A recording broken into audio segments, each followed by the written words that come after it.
Assalamualaikum warahmatullahi wabarakatuh. Di sini saya akan mempresentasikan tugas dari perbandingan hukum perdata.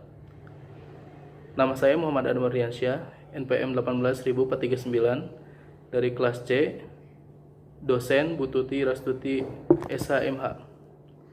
Pertama-tama, saya akan mendapatkan 3 buku.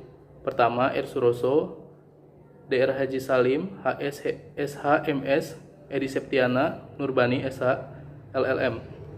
Lalu Sunarjati Hartono. Selanjutnya ke materinya. Yang pertama, pengertian perbandingan hukum menurut pendapat dari 3 pakar tersebut. Yang pertama, dari R. Suroso SH, perbandingan hukum ialah suatu cabang ilmu pengetahuan hukum yang menggunakan metode perbandingan dalam rangka mencari jawaban yang tepat atas problema hukum yang konkret. Selanjutnya yang kedua dari Dr. Sunarjati Hartono SH. Perbandingan hukum adalah suatu metode penyelidikan akan suatu cabang ilmu hukum sebagaimana seringkali menjadi anggapan sementara orang. Yang selanjutnya dari H. Salim HSSHMS dengan Erli Septiana Nurbani SH LLM. Perbandingan hukum perdata merupakan metode atau cara untuk mengetahui perbedaan dan persamaan dari ketentuan hukum perdata yang berlaku di dalam suatu negara atau antar sistem hukum perdata antara negara. Selanjutnya, kegunaan dan manfaat mempelajari perbandingan hukum perdata. Yang pertama dari R. Suroso SH, perbandingan hukum penting dipelajari karena perbandingan hukum berperan sekali di bidang hukum secara ilmiah maupun praktis bagi hukum. Selanjutnya dari Dr.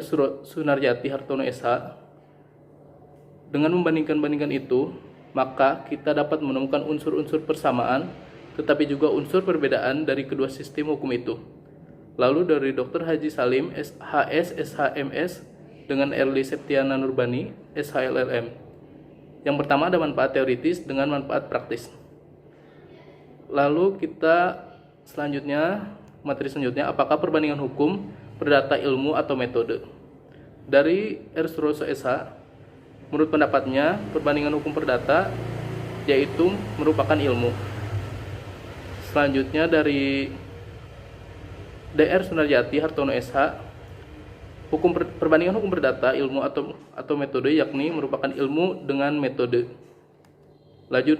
Lanjut dari Dr. Haji Salim HS SHMS Erli Septiana Nurbani SHLLM, perbandingan hukum perdata ialah metode.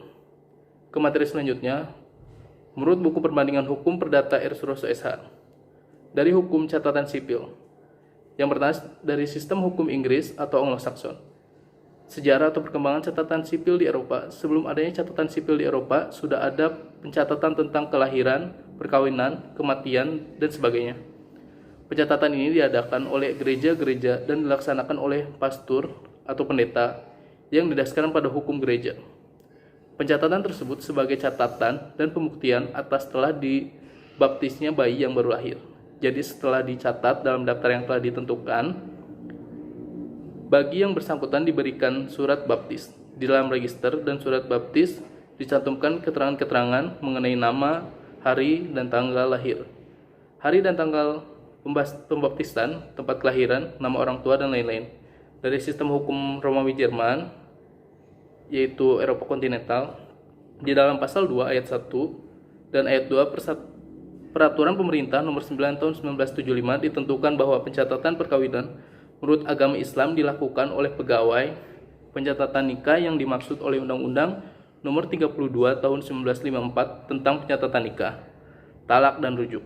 Pencatatan perkawinan dari mereka yang melangsungkan perkawinan di samping agama Islam dilakukan oleh pegawai pencatatan perkawinan pada kantor catatan sipil berada dalam berbagai undangan-undangan mengenai pencatatan perkawinan. Ke materi selanjutnya, perbedaan menurut buku hukum perdata dari Dr. Sunarjati Hartono SH.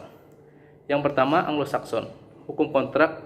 Dalam isi hukum kontrak, tidak mungkin terjadi suatu kontrak secara sah apabila tidak ada consideration, yaitu imbalan atau prestasi dari pihak yang satu kepada pihak yang lain untuk prestasi atau janji atau prestasi yang akan diterimanya dari pihak yang pertama, merupakan perbuatan timbal balik.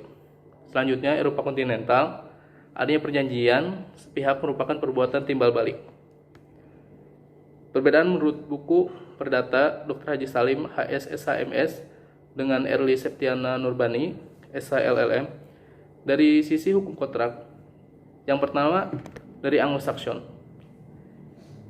Yang pertama ada penawaran dan penerimaan, lalu adanya maksud para pihak untuk membuat kontrak. Selanjutnya merupakan syarat berkaitan bentuk kontrak. Dari Eropa kontinental ada bentuk perjanjian dan syarat lain pembentukan kontrak. Terima kasih presentasi dari saya. Mohon maaf apabila ada kesalahan kata. Sekian, wassalamualaikum warahmatullahi wabarakatuh.